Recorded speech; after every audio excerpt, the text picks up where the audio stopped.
Es esmu ekstrasense, astropsiholoģe ar 11 gadu garu pieredzi. Ne tikai astroloģijā, bet arī garīgajā alķīmijā, arī ekstrasensorā iepriekšējo dzīvju ceļojumu vadīšanā. Tas nozīmē, ka pie manis nenotiek hipnozes seansi, neviens netiek ievests transā, jo visu vajadzīgo informāciju spēju nolasīt no cilvēka informatīvā lauka, no akaši hroniku bibliotēkas. Un kā tad es līdz tam nokļuvu? Un tas būs šīs lekcijas tēmas sakarā, jo šī lekcija ir par karmu.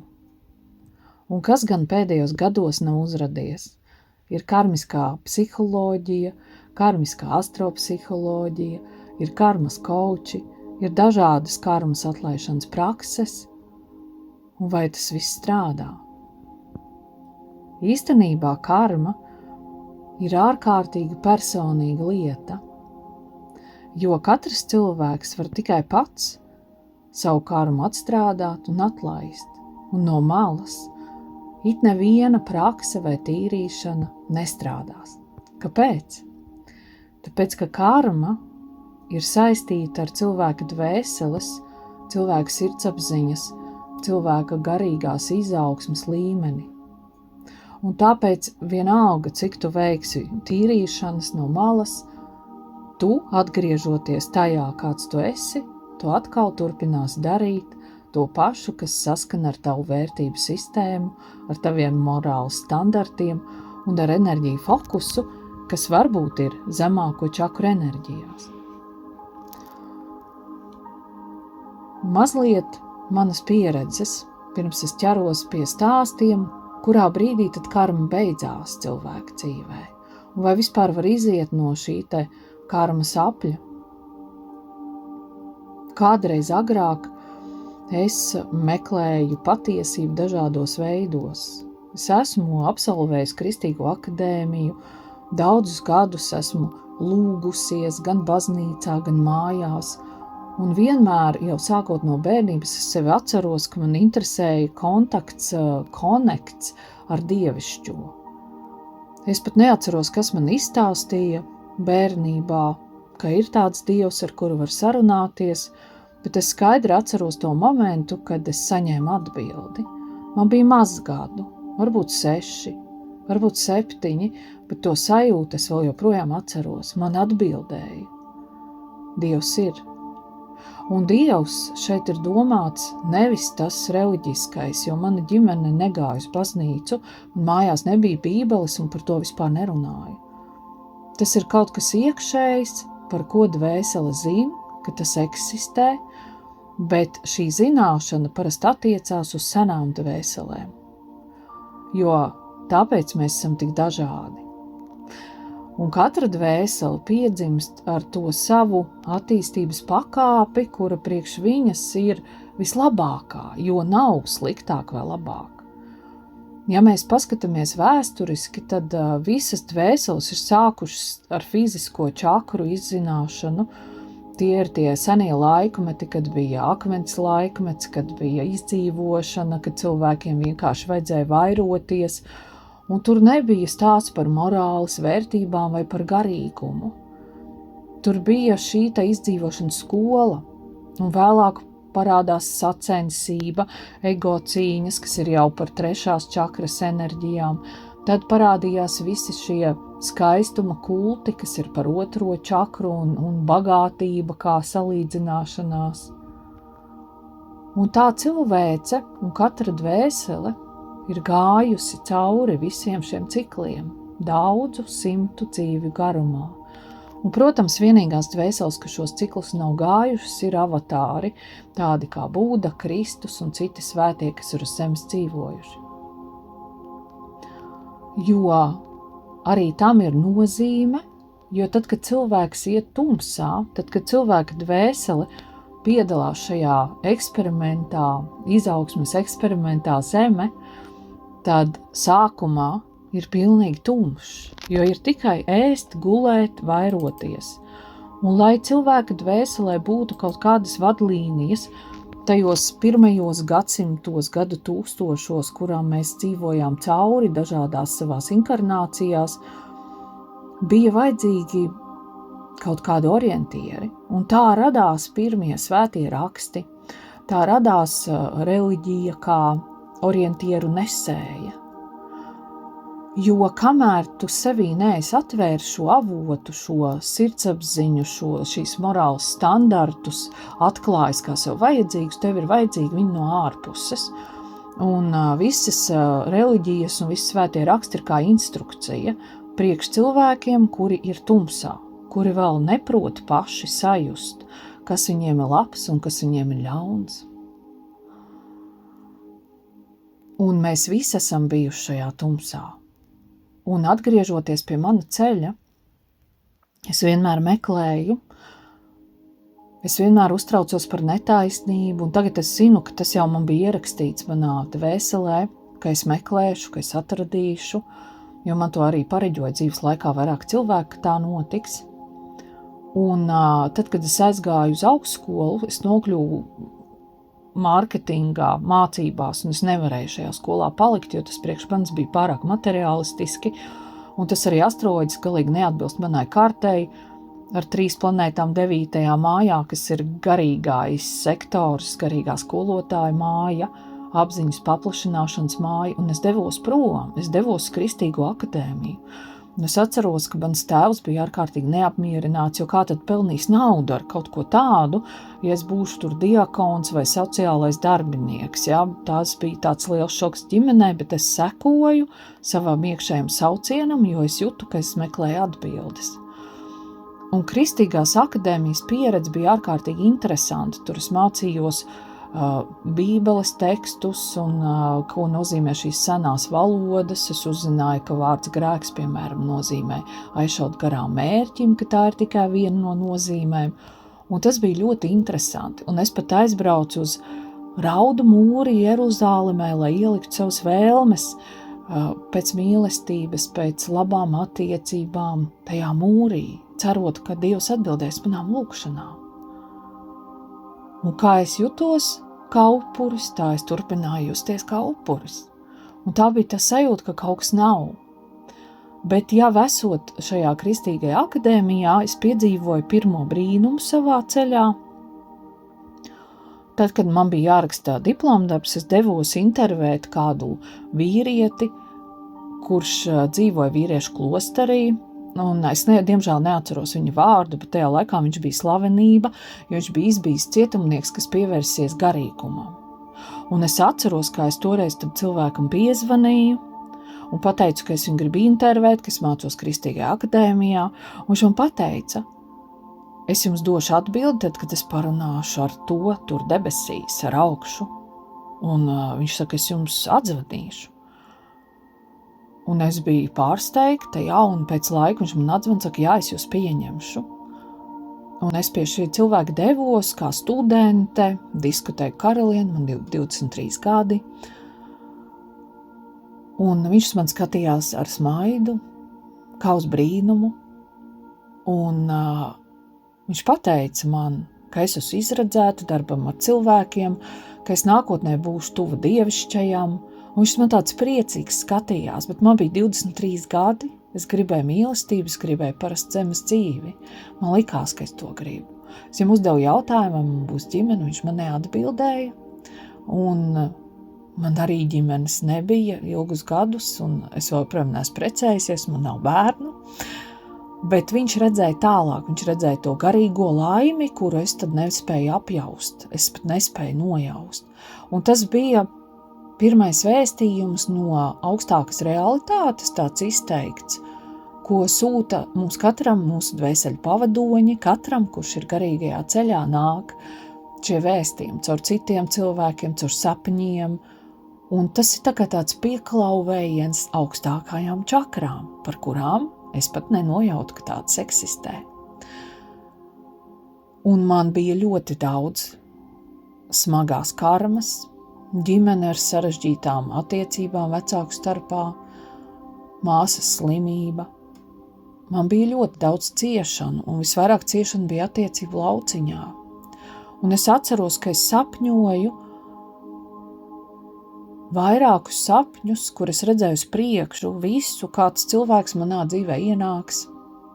Es redzēju, kāda viņam būs frizūra, kāds viņš izskatīsies, kāda tēma mums būs jārisina. Es pat konkrēti redzēju, piemēram, ka mēs sēžam laivā un ka figurē nauda, un ka tas vīrietis man atdod mazas naudas summas, un es jūtos slikti. Un pamostoties, es atcerējos to sapni, un tad es viņu aizmirs, un pēc 3 mēnešiem tas cilvēks atnāk. Un tas bija cilvēks, kurš bija pēdējā man smagā karma, jo pirms tam bija vairāki karmiskie partneri, ar kuriem man ļoti smagi gāja. Un pirms tam es vēl biju gājusi pie tādas tajā laikā gaišredzīgas sievietes, kas pieņēma, un viņa man pateica, ka man ir karma, un tālāk viņa neko neredzot. Es atceros, ka es izgāju izmisumā, jo man neiedeva vispār nekādu cerību, man neiedeva izeju, un es paliku tādā tumsā. Bet tas mani neapstādināja, es turpināju meklēt. Un es turpināju iet garīgajos kursos, es pati meditēju, devos uz mīlestību, uz avotu. Jā, es nemeditēju pēc instrukcijām, es vienkārši devos iztēles ceļojumos, jo man bija pilnīgi pārliecība, ka kaut kur tur augšā ir mīlestība, kā Dievs visiem viņu radījis, un es uz viņu ceļoju. Un paralēli notika šīs satikšanās ar karmiskajiem.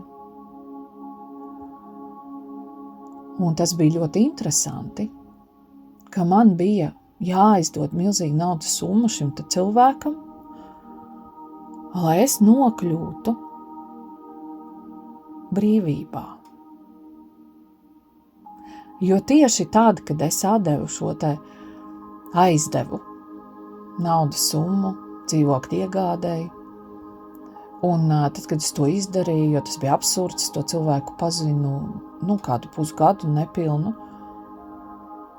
notika dīvainas lietas, pēkšņi sāku gūt dažādas traumas. Bija pat situācija, ka mēs sēdējām ar vienu sievieti jūras krastā, un viņa man pēkšņi stāsta par iepriekšējo dzīvju dziednieku, kurš dzīvojot kaut kur Krievijā, viņa esot lasījis žurnālu, un ka man noteikti vajagot izlasīt to rakstu, ka tas noteikti mani rezonēšot. Liek piebilst, tajā brīdī es vispār neinteresējos īpaši par iepriekšējām dzīvēm. Vienīgais, ko es biju izlasījusi, tā bija Maikla Ņūtona grāmata Dvēseļu ceļojums, kas mani bija atstājis spēcīgi iespēju. Tas arī bija viss. Bet kā tā sieviete, kā vēstnes zināja, ka kaut kas nāks, jo viņa man stāstīja par to rakstu, es atceros, tas bija jūlijas, un tālāk notikumi arī izcinājās pātrinātā tempā, jo tajā jūrmalā vēl bija situācija, kur es dusmīgi stāstīju par to vīrieti, kuram es biju aizdevusi naudu, man mutē ielidoja lapsena, viņa izlidoja ārā neiekodusi. Ja viņa būtu iekodusi, iespējams būtu nosmakusi, jo mēs bijām divatā ar mazu bēbīti, bez mašīnām, un nebija blakus neviena, kas varētu izglābt. Bet tas bija brīdinājums. Tālāk nākamais notikums, ko es pieredzēju, bija kājas trauma, kur es skrēju pakaļ dusmīgi tam cilvēkam, un es paklupu, un viss kāja bija asinīs. Viņš pret mani neizturējās ar līdzjūtību, ar empātiju, viņš skrēja tālāk un smīnēja, ka es tur tādu kāju sasitusi. Nākamais notikums bija vēl skarbāks. Es dabūju smadzeņu satricinājumu Brīvdabas muzejā, atliecot galvu pie zemās stenderes tādu, ka es paliku uz gultas. Un tad es ieraudzīju visā krāšņumā to, ka šis cilvēks vispār nav ar mani, ka viņš mani neredz, ka viņš negrib man palīdzēt. Es gulēju tumsā, es nedrīkstēju lasīt. Man 8 mēneši bija slikti. Mājās, protams, bija mazāku laiku, bet slikti man bija 8 mēneši pēc tam. Bet kas notika? Pēc šī smadzeņu satricinājuma es izšķīros no šī karmiskā cilvēka, protams, baidoties, ka man nekad neatdos parādi, viņš man arī neko netaisījās atdot. Un tad, 8. oktobrī, kas bija tieši aptumsuma diena, es zvanīju savai mammai un konstatēju, ka es tāda kašķīga viņas vārdienā uz viņu tā kā sarunāju, kaut ko lieku. Un ļoti neapmierināts pacēlu acis uz debesīm, pateicu: Nu, kāpēc? Es eju Hellingera metodē, es strādāju ar sevi, es gribu būt labs cilvēks, kāpēc es uz mammu tā sakliedu? Un tajā brīdī kaut kas notika.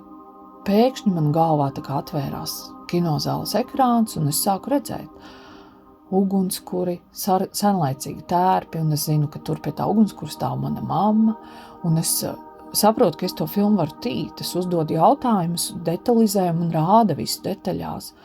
Un tā kā iepriekšējā vakarā man šī sieviete, kas vasarā man stāstīja par to dziednieku Krievijā, kuras domāju, Dievs, cik interesanti, bija atsūtījis rakstu. Viņa šo rakstu atsūtīja rudenī, oktobrī, bet mēs par to runājam jūlijā. Un tieši dienu pirms sāku redzēt, tā nav sakritība. Un es biju izlasījis šo rakstu 7. oktobrī, kā viņš strādā ar cilvēkiem, kā viņš skanē lauku, kā viņš redz, cik procenti tur ir mātes potenciāls, kur ir karma no kuras dzīves. Es vienkārši zināju, ka tas ir iespējams, arī atceroties Maikla Ņūtona grāmatu, un es nenobijos tik drausmīgi, kā es būtu nobijusies, ja man nebūtu šīs informācijas. Tieši tāpēc, mīļie, jums ir vajadzīga informācija. Ja jūs gribat garīgi augt, jums ir jāzina, kā šie pakāpieni var veidoties. Citādāk jūs varat aiziet pie psihiatra un dabūt tabletes līdz kapa malai un aizvērt ciet visas augšējās čakras. Un notika tā, kad apmēram 3 mēnešus nonstopā es skatījos visu, par ko man tas.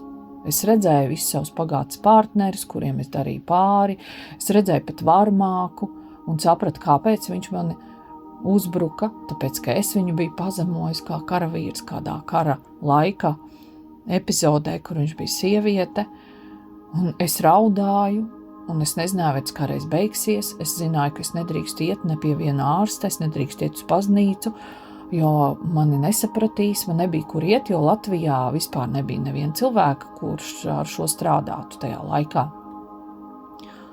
Un tad pēc tiem 3 mēnešiem es jūtu, kad ir noticis kaut kas interesants, tā kā grēksūds, tā kā attīrīšanās, jo es to visu skatoties, es sapratu, tas ir taisnīgi.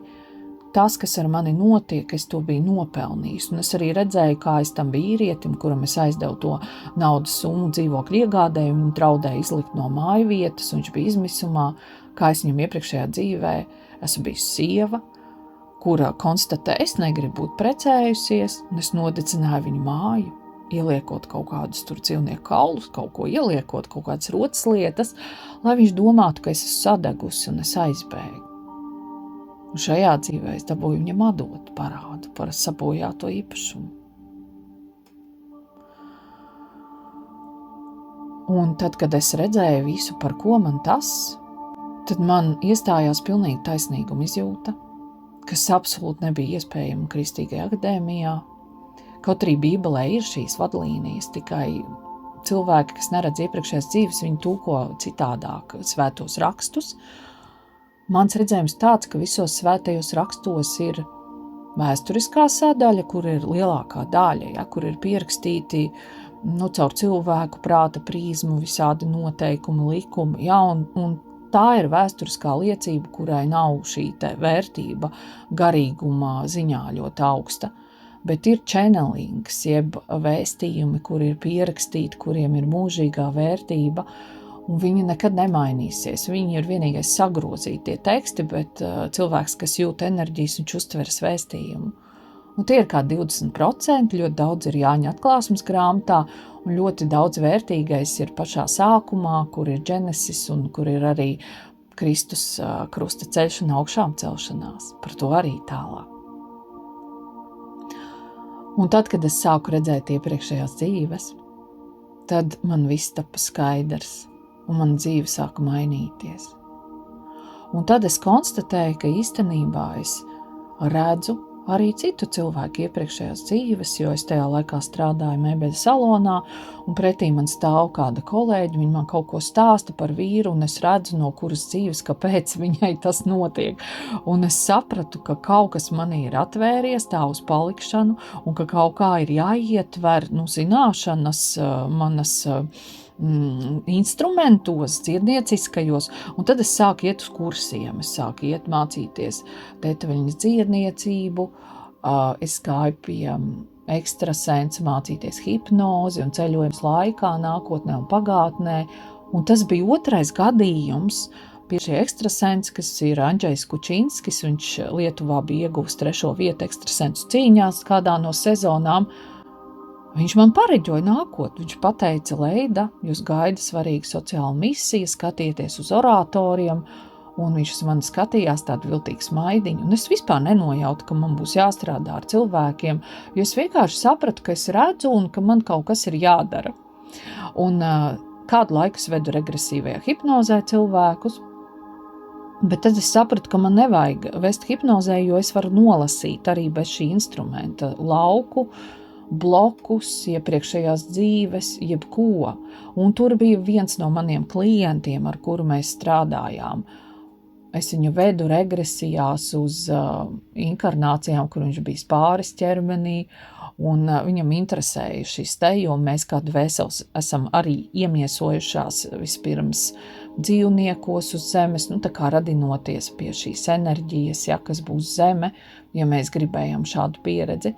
Un viņš man pateica, ka man nevajag iet uz reinkarnacionikas institūtu, jo tajā laikā jau bija sācis darboties šis te iestādījums. Viņš teica, ka man būs sava metode, un lai skatos uz Dolores Kanoni, ja, kas ir līdzīga. Un viņš arī zināja. Un tas ir ārkārtīgi interesanti, ka tie ir 3 vīrieši, kuri man ir pareģojuši precīzi to, kas notiks, kaut es viņiem neprasīju pareģojumus. Ja? Tas ir